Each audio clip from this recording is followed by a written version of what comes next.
Hi guys, very quick wave there. Thank you very much, Glitch State, and welcome to Gormless McGee's version of Invictus Week. That's right, I've got an Argo hat on because I like Argo. Argo's a very nice company, also because their hats are actually kind of cool. I do like this style of hat, it's very nice. But anyway, that's besides the point. Today, of course, is the third iteration of Invictus Day, which is, of course, the Aegis Dynamics. I'm sorry, I was half thinking Argo when I was talking there, because my brain is bubbling away in the stupidly hot heat in May. It's May. Anyway, so Aegis Dynamics, for those who have not played Star Citizen, Aegis Dynamics has more of a military focus. They've been developing for the UEE Navy with various craft such as the Aegis Eclipse. Of course, you can see in the background there one of their more famously large vessels, the Hammerhead, and also they are responsible for such vessels as the Javelin and the Idris, which is war. Both of which were on sale for a particular time. I think they're on sale in certain waves, and pretty much every time they just get sold out instantly. And these particular vessels are in the 1,000 to 2,000. I think the most expensive being the Javelin, I think up-tiered edition. I don't know which version of the Javelin it is close to being £3,000. And it's sold out. Someone spent a loan to play this game. Anyhow, so today we are going to be rolling through, having a quick look at a variety of a number of these particular aircrafts, and because we've already gone through pretty much all of these vessels at some point during the CitizenCon event, I'll only be going through a few of the aircraft, like maybe 2 or 3 at most, because obviously want to keep these videos relatively short for the people at home. But the first thing I want to talk to you guys about is the holodecks, because as you can see, there are 2 vessels from Aegis Dynamics that are coming to the verse fairly soon, and may make a rather interesting introduction to that sort of thing. So the first is the Nautilus, the famous mine-laying vessel. Now, I heard about this vessel a few years ago. It was mainly in concept. It was one of those things that they announced and they sort of said, oh, this thing will be able to lay mines, it'll be able to do lots of things. And then I heard absolutely bugger all till about, I don't know, a week ago when they announced it once again. So this vessel's main purpose, as said, is to drop mines in enemy territory or to drop mines in allied territory to prevent enemy forces from coming in. It also has the ability to drop in drones as well. So if you want to have an army of drone vessels coming charging out to destroy someone, that'll be awesome. But I think it's more along the lines of drone control for potentially investigating hazardous areas or areas where it's too small for any manned ship to go. It's got 2, I believe, size 7s at the front. These 2 giant weapons are here. But aesthetically wise, I cannot say I'm a huge fan. It's intriguing. I'm not gonna lie. Like, I can't really say. Yeah, it kind of looks like the Polaris, only someone sat on it. It's one of the ways I could describe it. But no, as a capital class ship, it is a pretty impressive vessel, and I'm intrigued to see what kind of gameplay elements it could bring to the verse. Very intriguing vessel, to say the least. But again, not something I'm overly keen on. But for those who do wish to be a mine layer, this could be an opportunity for you to invest in the big bucks and get yourself a fairly large vessel. I believe it's like 700, no, maybe 680, something around that region. Like, it's not super expensive. I believe the Polaris was more expensive.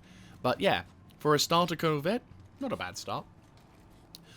Going from the large vessel to a slightly smaller vessel, but I think will make a very impressive impact, is the Redeemer. This is a gunship / dropship, which I will wonder if it could take the place of the Hoplite being an AUEC's go-to for dropping troops on the field. Now, again, I could be wrong, which, by the way, guys, if you want to sort of talk about what your thoughts are regarding certain ships and vessels, feel free to put it in the comment section down below. Would love to get a discussion going.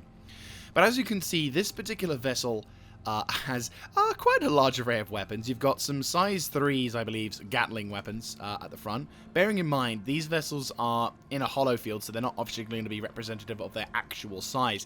In real life, this thing is about as wide as a Vanguard hoplite, and slightly taller with its turret display and everything else. So it is quite a large vessel. But yes, it's got some size 3s at the front. It's possibly, or maybe some size 4s at the front, size 3s, and possibly some more size 3 manned turrets with a size 4 or 5 at the top as well. So that's going to be pretty damn effective for dropping troops in. It also has what I'm going to throw in as either size 2 or size 3 robotically controlled turret at the rear. And I'm going to go out on a limb here and say that this vessel could become the Pelican of Star Citizen. If you are a Halo fan, you'll know what I'm talking about. But if you're not, the Pelican is the dropship that the humans use in pretty much throughout the entire Halo series. One of my favorite vessels, actually, from the Halo verse. Very, very attractive. Very, very nice. Personally prefer the Halo 1 version, in all honesty. That's probably my absolute favorite version. Maybe the second one, but I kind of prefer the first, because the first one feels like you can get a whole platoon's worth of troops into it. But anyhow. So yes, this vessel looks pretty damn good. I think it'll have some pretty good chances to destroy stuff and become the ultimate Dakka enthusiast. But yeah, I like it. It looks pretty cool. If I was to own a vessel like this, I don't think so.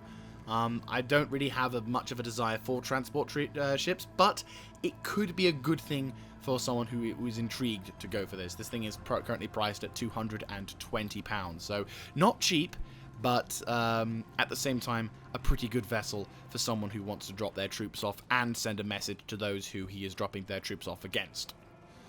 So, now that we've left the holodeck, let's have a quick look at one of the ships that I've taken out to rent, which is this thing, the Eclipse. Now, I didn't get an opportunity to fly this thing at CitizenCon, and late last night I took her out for a spin, and I'd like to talk a bit about her, at least in my opinion, get a bit of a discussion regarding this, because I ended up having a fairly large discussion with a few of my org mates yesterday. I can't debate worth a damn, but it was nice to try to talk to them about certain things.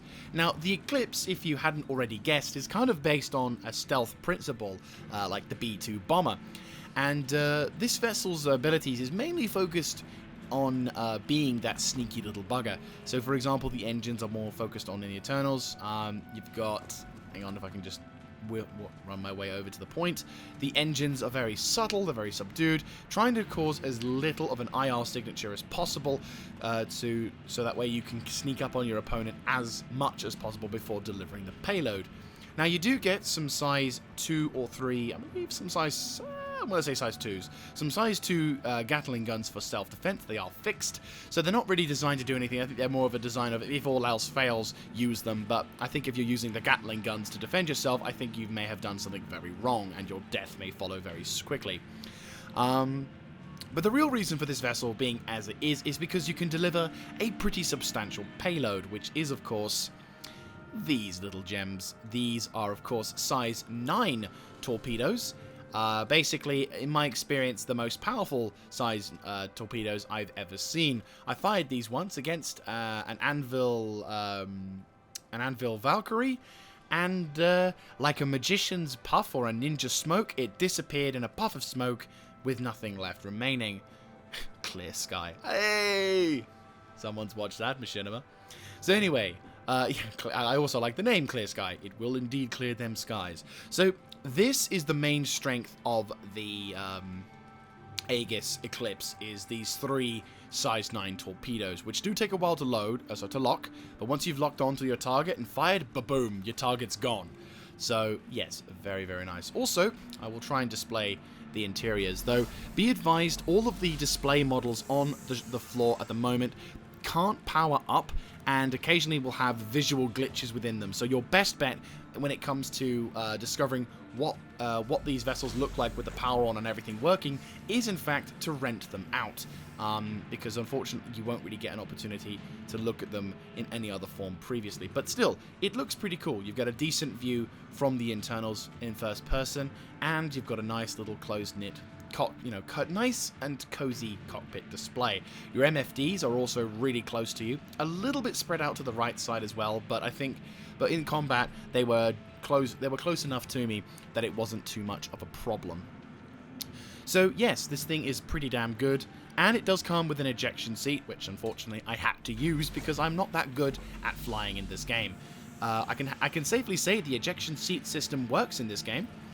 Very well, in fact. I was able to get out just in the nick of time to find myself stranded in the verse, and all the pirates are just staring at me laughing. So, yes, rather embarrassing, but there you go. So, the Eclipse, a very good vessel and very enjoyable. So, going on further into the thing, we are treated into the main hall. To your right, you'll have all of the Aegis Avengers series, which is pretty dope, and, of course, the Vanguard series as well, which is probably the most famous. In my opinion, I find that that's probably the most things people tend to talk about, which is these are very, very good vessels as well. Yeah, like there's a lot of vessels that make this series more famous. Some people love the Vanguard series, some people like this. There is something very important I want to talk to you guys about for anyone who hasn't played Star Citizen, so keep in touch, keep watching, and then near the end of the video, we will talk about why this vessel series is probably the best, and why Aegis is probably your best company to work with when it comes to introducing yourself to the verse. So, going on to the next thing, quickly to looking at these vessels, the Sabres. Now, I did take these vessels out at CitizenCon for a brief time. I found them to be quite enjoyable. They were they were nimble, agile, solid stealth fighter. They are more focused in on the stealth aspect, but they are not fully dedicated to stealth like the Aegis. And from the looks of things, you probably will have to upgrade the components and other parts to be able to fully get them to a point where they are just in the right spot. But regardless, it's still quite a good thing to have as terms things. So that's the standard edition Sabre, and this is the slightly upgraded form Sabre as well. But again, you still need to have the ability to, you still need to spend some money on parts to upgrade it, but it is a very nice looking vessel.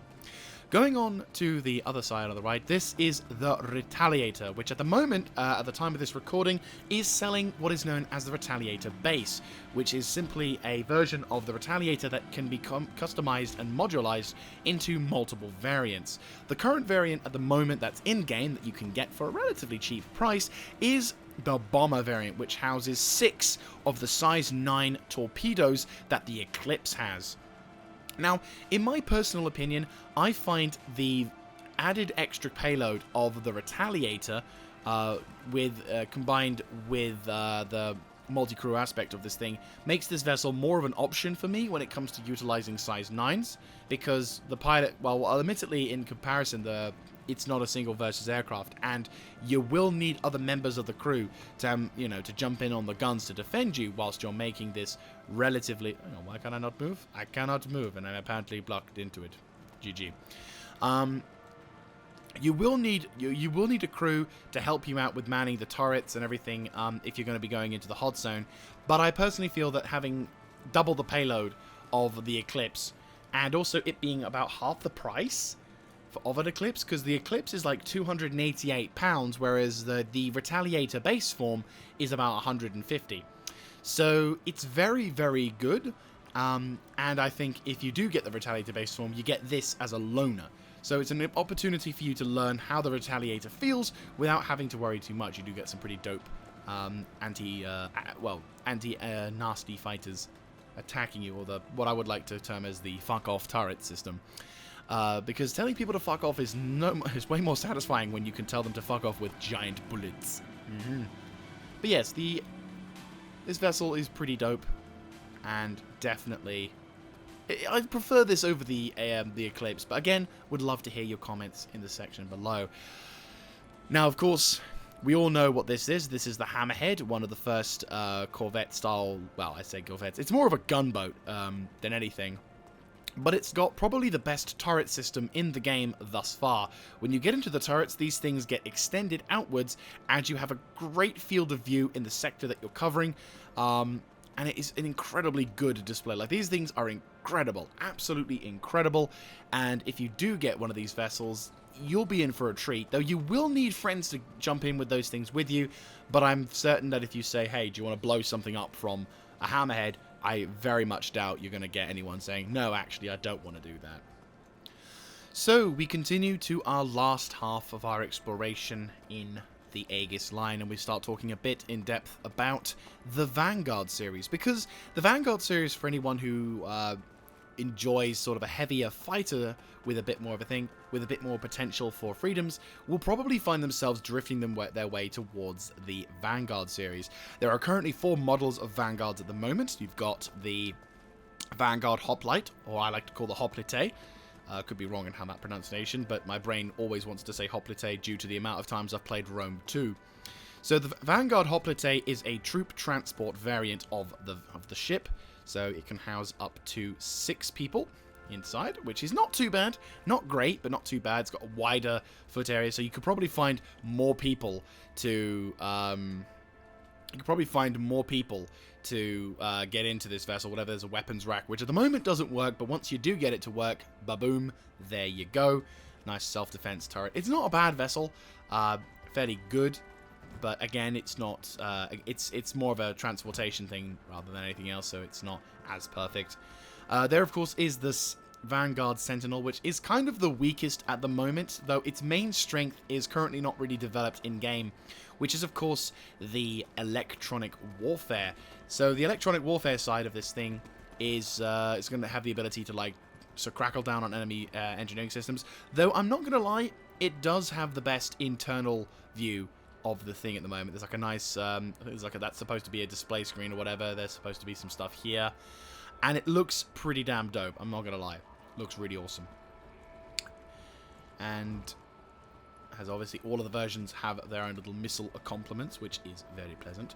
Now, going over to possibly my favorite version, the version of the ship that I've had a shitload of combat hours into, which is great. I'm not the best pilot, but this vessel has definitely given me enough experience to get some rough understanding, is of course the Vanguard Warden, and probably the version that if you're wanting to get into the series, I would highly recommend. It's got a size 4 Gatling gun at the front. It's got size 3 laser auto cannons, which is very useful because you'll probably run out of ammo fairly quickly with this, as I do occasionally. And you'll still have the ability to blap someone with these 4 las cannons on form. It's also incredibly tanky, being able to withstand quite a lot on the shields, as well as quite a lot of physical damage if your shielding system should fail. So it's a very, very good aircraft. It's also fairly maneuverable, and it has a decent cargo capacity.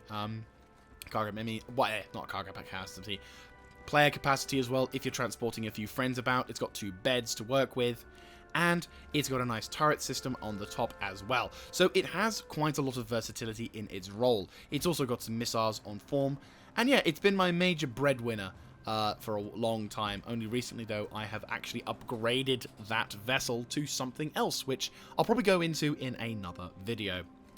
So yes, very, very much recommend. If you're going to get into the Vanguard series, get the Warden. It's a good base to start off from, and it's a very good platform to practice being a pilot or in a heavy combat sort of style. So finally we go on to the last edition of the Wardens, which is the Harbinger, or I personally like to call the Hellbringer because it brings quite a lot of punch to it. It's got ballistic, it changes out the las for the ballistic autocannon, and it has a pretty hefty size 4 to 5 autocannon, which blaps quite efficiently. Now this thing I have taken out also on a particular flight, and I found that the ballistic side of things could be a problem if you go on a stock form with the Vanguard series. So if you take this out and you don't upgrade it at all, you may find yourself struggling to do hefty amounts of damage because the lack of rate of fire, and if you're not quite accurate with your thing, it may cause problems. So be careful. You can run out of ammo fairly quickly if you're not careful.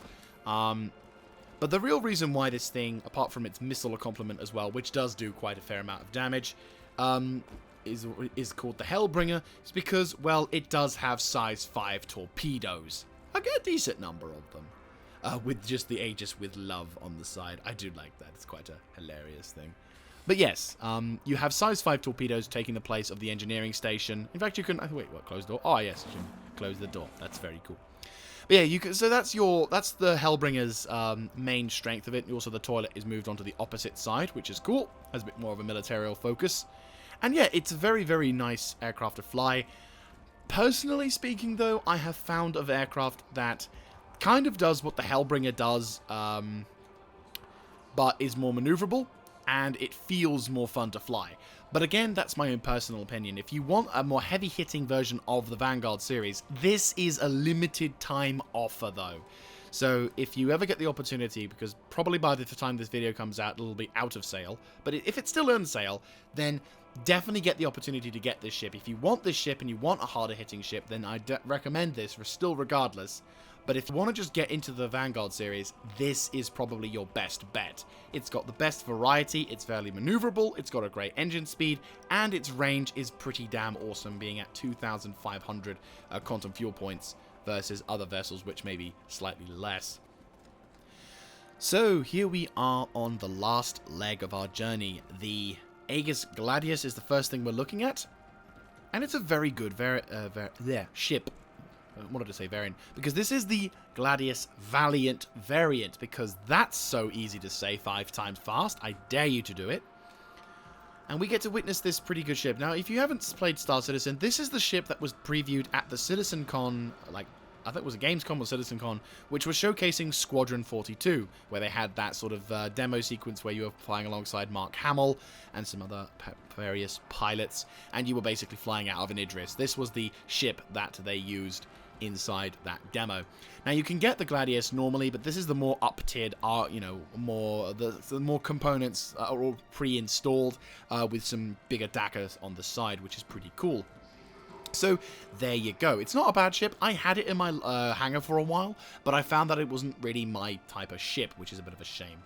But still, it's very important.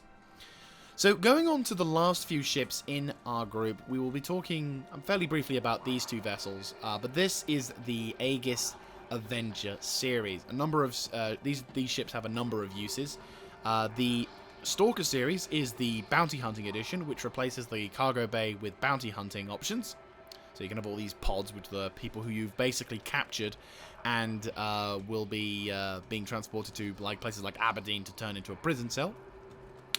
And this one is the Warlock, which replaces the cargo bay with a giant EMP device, which looks pretty terrifying, but also pretty damn cool as well. So there you go. But this vessel, I'm going to actually even put a little thing in the description to showcase for people who haven't played Star Citizen, which is, of course, the Aegis Avenger Titan. Now, this is the Titan Renegade, which is the slightly up-tiered version, but really, I'd recommend players, if they can spend a little bit more money, if they want to get into this game, to get this thing. This is the Aegis Avenger Titan. And the normal Titan edition, which is one of the vessels I still have in my hangar, I'm never going to get rid of her, because she's just that useful. You still get the size 2 Gatling gun at the front, but instead of having autocannons gimbaled on the back of here, you have instead laser repeaters. You also still have the missiles on the side. So when it comes to being introduced into space combat, you've got the benefit of both ballistics and lasers to start your journey, and they're all gimbaled, which means it's easier for you to use them and easier for you to sort of get used to the mechanics of gimbaled versus fixed weaponry. Also, you've got missiles, which means if you're not so familiar with missiles, you may find that you're not going to use these ever, or very limited amounts. But it's a nice introduction to both space combat in the form of gimbaled and laser weaponry, and also the ability for you to learn how to use missiles as well. So here comes the second point of why the Avenger Titan is probably the best starter ship, the cargo bay. Now, most starter ships, for example the Mustang or the Aurora, don't really have any means to transport cargo that is easy enough for a new player to utilize. This is a very good thing to have for the Titan though, because this little tiny cargo bay gives you the ability to transport cargo. So if you want to do cargo running or whatever in a very small form, you're not really going to get a lot of money from this, but it does give you the option to do this. Or more likely, if you're going to be doing the sort of earlier contracts which aren't really combat focused but are pretty cool, like the find the black box thing or deliver the stuff, you can come up with the box in turn, drop the box off in this cargo bay, and you'll be able to transport it around the verse whilst you're beginning to earn a little bit of a reputation and a little bit of money for yourself. All in all, this is a very awesome thing, and I can highly recommend For this cargo bay alone, I'd recommend the Avenger Titan, but it gets better.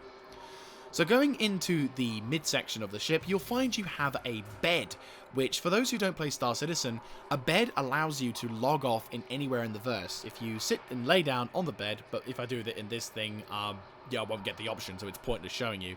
If you lay down in the bed, when you look up into the ceiling, you'll have the option of either getting up out of the bed or logging off in the verse. And it doesn't matter where you are, where you log off. You'll go back into the game with your ship, and you are able to sort of instantly jump back into form.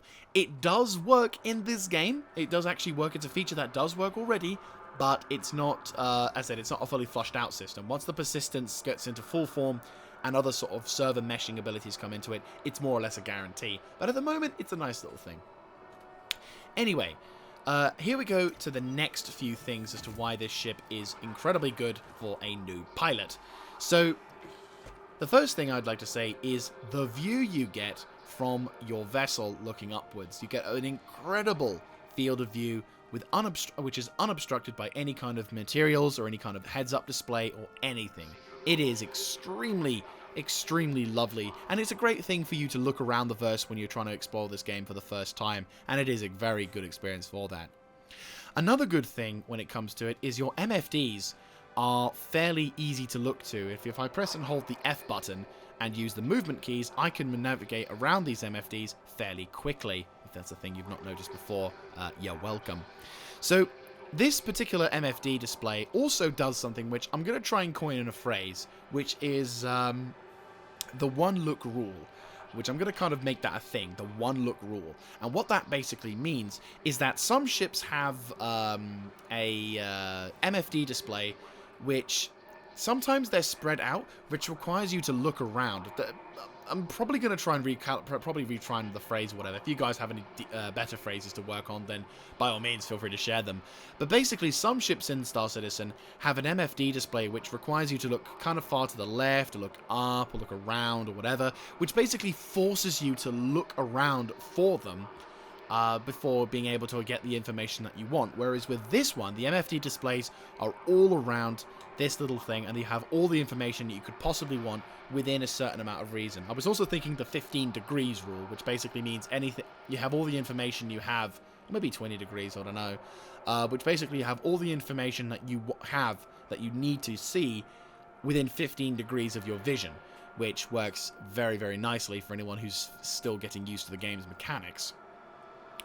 And the last reason why I think this vessel is an incredible ship for newer players is the fact that its design is fairly similar to an aircraft. Now, for some players out there who've probably jumped into this game, they may have already been more familiar with flight sim games. They've played maybe War Thunder, they've played Microsoft Flight Simulators, any of the above. And because this vessel has probably the more realistic form of a normal plane in here, you'll find that you'll probably be able to attune to it fairly well and be able to understand the flying mechanics. Maybe you'll be even able to pull off some silly little stunts because you know how this aircraft will feel in form, because it feels very similar to the other vessels, which is pretty cool. The only downside I would say that this aircraft has, that the Aurora has as an advantage, is in first person, it's kind of difficult to judge, if you're not too familiar with the aircraft, how close you are to the ground when it comes to landing. The Aurora in first person has it's probably one of the better fields of view in terms of a cockpit. Yeah, you've got the struts everywhere, but you do see enough of the ground to be able to make a good decision when it comes to landing. Whereas the Avenger series, with your Avenger series, not so much. But still, as a negative side, it's not the end of the world. Eventually you get used to it and you get to get a feel for how the ship lands or whatever. But again, it's not the biggest concern, but it is something that if you're a new player to Star Citizen, you may find to be slightly off-putting, because if you can't see where you're going in first person, you're like, ah, shit, am I close enough to the ground or not, before the thwack as you hit the ground a little bit too hard. But still, not a game-breaking thing, not a bug-bearing thing, it's just a thing that if you're not experienced, it could be a problem. So guys, there you have it. I hope you have enjoyed. So we're in a slightly different location because the server crashed. Yay. So I thought what would be a better place than to showcase the ground floor of ARC Core, which is lovely. It's a very nice location, this, actually. Very pleasant. So anyway, I hope you guys have enjoyed. If you like this kind of stuff, let me know in the comment section down below. I apologize I haven't really done a lot of streaming in this particular week. I'll do what I can to make up for it later on, but unfortunately with all the reliability of the servers and everyone jumping in on the same horn, a safer bet with Star Citizen would probably be to do it after the event sort of closed down, so that the servers have a little bit of a chance for me to be able to do something, rather than me logging in on the server, it dies, and then I have to spend most of the stream just trying to get in on the game. So anyway, as said, hope you enjoyed, and yeah, tomorrow is going to be interesting, because tomorrow we've got 4 different companies. That's right, 4! Argo, Crusader, Outland, Consolidated Outland, and of course Misk. Oh, such lovely. So yes, it's going to be fairly edited as much as I can, and we're not going to be going too in depth with some ships. I'm going to kind of be like, yep, they're a thing. I'll sort of have a quick peruse around them, but primarily we're going to be looking at a few of the vessels that take our interest, what the new ones are going to be potentially like, and hopefully I'll see you in tomorrow's episode, whereupon you'll be able to enjoy all of the wonders and all the amazing things of the most filled part of the convention center ever. I'll see you then, guys. This is Mr. Jaeger signing out.